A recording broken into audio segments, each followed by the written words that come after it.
Shalom, this week's Sedra Korach. In the year and a half preceding the Palestinian terror attacks on Simchas Torah and the war that followed, the Israeli people were divided over a planned reformation of the judiciary in Israel.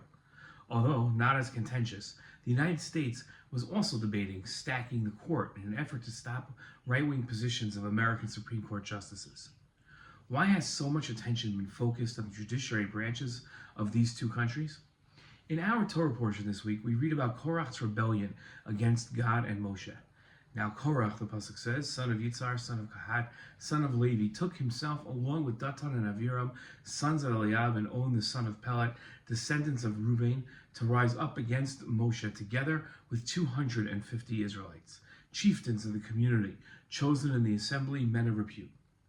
In his commentary to these verses, the Cheskuni explained why Korach specifically chose 250 men, not more, not less. The Cheskuni wrote, Korach selected 23 men from each tribe, excluding members from his own tribe of Levi. The reason that he chose the number 23 was that number constituted the number of judges required to deal with sins involving capital punishment. Each tribe had a high court comprising that number of judges.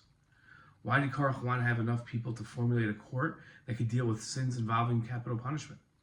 The Rambam explained the importance of setting up a court system. He wrote that it's a mitzvah to appoint judges and enforcement officers in every city and every region. As it states in the Torah, appoint judges and enforcement officers in all your gates. Judges refer to magistrates whose attendance is fixed in court, before whom the litigants would appear. Enforcement officers refer to those equipped with a billet and a lash and stand before the judges and patrol the marketplaces and the streets to inspect the stores, to regulate the prices and the measures. They inflict corporal punishment on all offenders, and their deeds are controlled entirely by the judges. Whenever a person is seen perpetrating injustice, they should bring him to the court, where he will be judged according to his wickedness. The Rambam added that if a court sees that it's necessary to strengthen the faith and create a safeguard so that people will not violate Torah law, they may apply beatings and punishments that are not sanctioned normally by the Torah.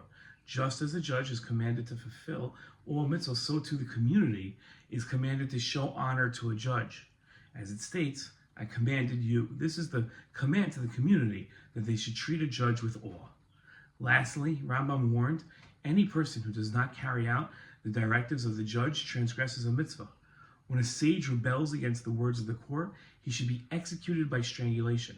And if a court sees that it's necessary to strengthen the faith and create a safeguard so that people will not violate Torah law, they may apply beatings and punishments that are not sanctioned normally by the Torah. Korach understood the power of the courts in the Torah system. In God's design of justice, the courts are both judicial and legislative bodies. Having the ability to control both by stacking the courts with his judges would give Korach tremendous power. The lesson for today is obvious. Manipulating the courts to fit a personal agenda or drive is both evil and corrupt. Shabbat Shalom.